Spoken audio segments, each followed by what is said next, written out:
ഏത് RRBയുടെ നോട്ടിഫിക്കേഷൻ പുറത്തു വന്നാലും നമ്മുടെ അടുത്ത് കുട്ടികളെ ചോദിക്കുന്ന ചോദ്യമാണ്, ട്രിവാൻഡ്രം RRBയിൽ അപ്ലൈ ചെയ്താൽ നാട്ടിൽ ജോലി കിട്ടും, ചെന്നൈ RRBയിൽ അപ്ലൈ ചെയ്താൽ നാട്ടിൽ ജോലി കിട്ടും.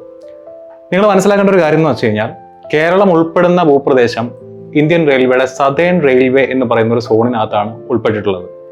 ഈ സതേൺ റെയിൽവേ അഡ്മിനിസ്ട്രേറ്റീവ് പർപ്പസിന് വേണ്ടി പിന്നെയും 6 ഡിവിഷനുകളായിട്ട് തരംതിരിച്ചിട്ടുണ്ട്. ചെന്നൈ, സേലം, ട്രിച്ചി, മധുരൈ, പാലക്കാട്, തിരുവനന്തപുരം എന്നിങ്ങനെ 6 ഡിവിഷൻസ് ആണ് പ്രധാനമായിട്ടും ഈ പറയുന്ന സതേൺ റെയിൽവേക്കകത്തുള്ളത്. ഈ 6 ഡിവിഷൻസിലേക്ക് വേണ്ട ഉദ്യോഗാർത്ഥികളെ തിരഞ്ഞെടുക്കുന്നത് 2 RRBകളാണ്. RRB ട്രിവാൻഡ്രവും RRB ചെന്നൈയും.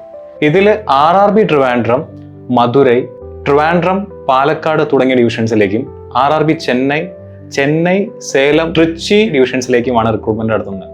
ചെന്നൈ RRB ഇതിന് പുറമെ ഇന്റഗ്രൽ കോച്ച് ഫാക്ടറിയിലേക്ക് കൂടെ റിക്രൂട്ട്മെന്റ് നടത്തുന്നുണ്ട്.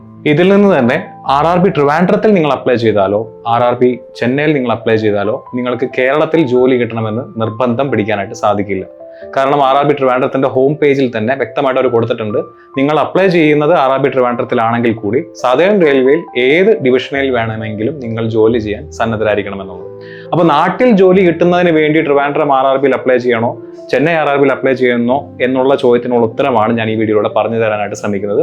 നിങ്ങൾ ചെന്നൈ RRBയിൽ അപ്ലൈ ചെയ്താലും ട്രിവാൻഡ്രം RRBയിൽ അപ്ലൈ ചെയ്താലും നിങ്ങൾക്ക് നാട്ടിൽ ജോലി കിട്ടാനുള്ള സാധ്യത ഉണ്ടെന്നും ഇല്ല എന്നും പറയാം. It depends on vacancy. Particular ഡിവിഷനിൽ, ഞാൻ നേരത്തെ പറഞ്ഞ 6 ഡിവിഷനിൽ ഏത് ഡിവിഷനിലാണോ ഒഴിവുള്ളത്, നിങ്ങൾ അപ്ലൈ ചെയ്യുന്ന, നിങ്ങൾ എലിജിബിൾ ആയിട്ടുള്ള പോസ്റ്റിന് ആ സമയത്ത് ആ പർട്ടിക്കുലർ ഡിവിഷനിൽ ഒഴിവ് വരികയാണെന്നുണ്ടെങ്കിൽ നിങ്ങൾക്ക് ഭാഗ്യമുണ്ടെങ്കിൽ നിങ്ങൾക്ക് എന്ത് ചെയ്യാം, നാട്ടിൽ ജോലി കിട്ടാം.